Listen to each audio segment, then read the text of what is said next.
નમસ્કાર વાલા વિદ્યાર્થી મિત્રો, આજે આપણે ધોરણ 11ના ગુજરાતી વિષયના પાઠ નંબર 1 જેના નાવિક વળતો બોલ્યો જેના સ્વાધ્યાયનું સંપૂર્ણ સોલ્યુશન જોશું. તો સૌપ્રથમ આપણે તેમાં જોઈએ પ્રશ્ન નંબર 1. નીચેના પ્રશ્નોના ઉત્તર એક એક વાક્યમાં લખો. નંબર 1. નાવિક કોને કોને નાવમાં બેસાડવાની સંમતિ આપે છે?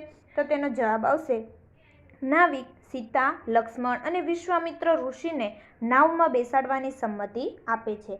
ત્યાર પછી નંબર 2. નાવિકે અગાઉ કઈ બાબતના મહિમા સુધી સાંભળ્યું હતું? તો તેનો જવાબ જોઈએ. શ્રીરામની ચરણ રજના સ્પર્શથી પાષાણ પણ સ્ત્રી બની જાય છે. શ્રીરામના આ મહિમા વિશે નાવિકે અગાઉ સાંભળ્યું હતું. ત્યાર પછી છે નંબર 3.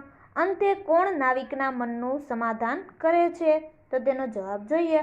અંતે શ્રીરામના ગુરુ વિશ્વામિત્ર ઋષિ નાવિકના મનનું સમાધાન કરે છે.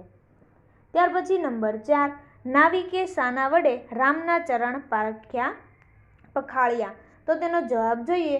નાવિકે ગંગાજળ વડે રામના ચરણ પખાળ્યા. આપણે જોઈએ નંબર 5. કવિએ શ્રીરામને કેવા કહ્યા છે? તેનો જવાબ જોઈએ.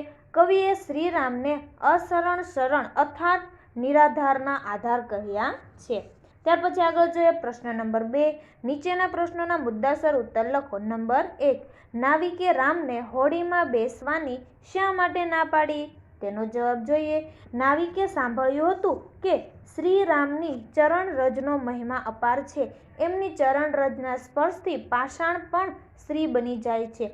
ઋષિના શાપથી પથ્થર બની ગયેલી અહલ્યા શ્રીરામની ચરણ રજના સ્પર્શથી સ્ત્રી બની ગઈ હતી.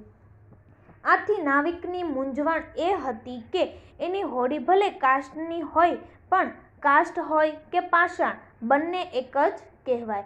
એટલે જો એ શ્રીરામને પોતાની હોડીમાં બેસાડે તો શ્રીરામની ચરણ રજના સ્પર્શથી એની હોડી સ્ત્રી બની જાય તો શું કરવું? આ હોડી જે એની આજીવિકાનું સાધન છે તે જ છીનવાઈ જાય. આમે એક પત્ની તો ઘરમાં છે, એમાંય વળી બીજી સ્ત્રી આવે તો બંને ખાય શું? એ બંનેના ભરણ પોષણની વ્યવસ્થા શી રીતે કરવી? આથી નાવિક સીતા, લક્ષ્મણ અને વિશ્વામિત્ર ઋષિને પોતાની હોડીમાં બેસાડવા તૈયાર થાય છે, પણ એણે શ્રીરામને હોડીમાં બેસાડવાની ના પાડી દીધી. ત્યાર પછી આપણે આગળ જોઈએ નંબર 2. નાવિકે શો વાંધો ઉઠાવ્યો? તેનો જવાબ જોઈએ. નાવિકે એ વાંધો ઉઠાવ્યો કે એ પોતાની હોડીમાં શ્રીરામને નહીં બેસાડે, કેમ કે એમની ચરણ રજના સ્પર્શથી એની હોડી સ્ત્રી બની જશે અને એની આજીવિકાનું એકમાત્ર સાધન છીનવાઈ જશે. ત્યાર પછી આગળ જોઈએ. વળી એક સ્ત્રી તો ઘરમાં છે જ અને વળી બીજી સ્ત્રી આવે તો એ બંનેને જમાડે શી રીતે? એ બંનેના ભરણ પોષણની શી વ્યવસ્થા કરે? આથી નાવિકે રામને હોડીમાં બેસાડવાની ના પાડી. ત્યાર પછી આગળ જોઈએ નંબર 3. નાવિકની મૂંઝવણનો વિશ્વામિત્ર શો ઉપાય સૂચવે છે? તેનો જવાબ જોઈએ. નાવિકના વાંધાનો વિશ્વામિત્ર એ ઉપાય સૂચવે છે કે નાવિક શ્રીરામના ચરણ ગંગાજળથી પખાળે જેથી એમના ચરણમાં સહેજ પણ રજ રહે નહીં અને એની હોડી સ્ત્રી બની ન જાય. નંબર 4. નાવિકે રામના પગ કેમ પખાળ્યા? તેનો જવાબ જોઈએ. તો નાવિકની વિમાસણ દૂર કરવા વિશ્વામિત્રે નાવિકને રામના પગ ગંગાજળથી પખાળવાનું સૂચવ્યું. નાવિકને વિશ્વામિત્રના શબ્દોમાં વિશ્વાસ હતો, આથી નાવિકે રામના પગ ગંગાજળથી પખાળ્યા. ત્યાર પછી આગળ જોઈએ પ્રશ્ન નંબર 3. મુદ્દાસર નોંધ લખો. તેનો જવાબ જોઈએ. આગળ નંબર 1. નાવિકનું ભક્ત હૃદય. તેનો જવાબ જોઈએ. તો નાવિક ભોળો હતો, તે શ્રીરામનો પરમ ભક્ત હતો.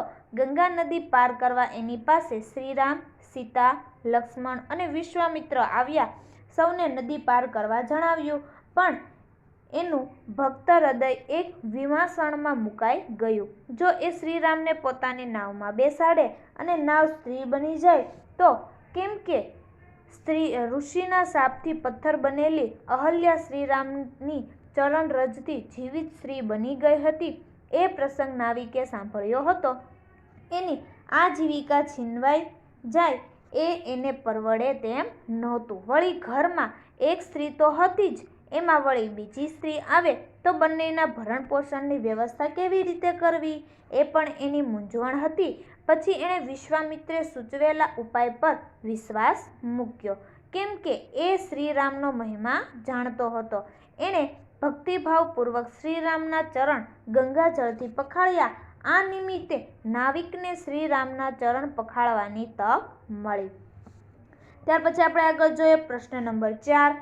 નીચેના સમાનાર્થી શબ્દોને વાક્યમાં પ્રયોજી તેની અર્થ છાયા સમજાવો. નંબર 1 પાષાણ અને પથ્થર. તો તેમાં તેના જવાબ જોઈએ. અહલ્યા નામની સ્ત્રી પાષાણમાંથી સ્ત્રી થઈ ગઈ હતી. ત્યાર પછી પથ્થરનું જોઈએ વાક્ય. તો ઋષિના શાપથી અહલ્યા પથ્થર બની ગઈ હતી. ત્યાર પછી આગળ જોઈએ નંબર 2 ચરણ અને પગ.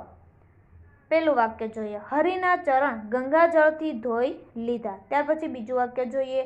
શ્રી કૃષ્ણએ સુદામાના પગ ધોયા હતા. ત્યાર પછી આપણે આગળ જોઈએ નંબર 3 કાષ્ટ અને લાકડું.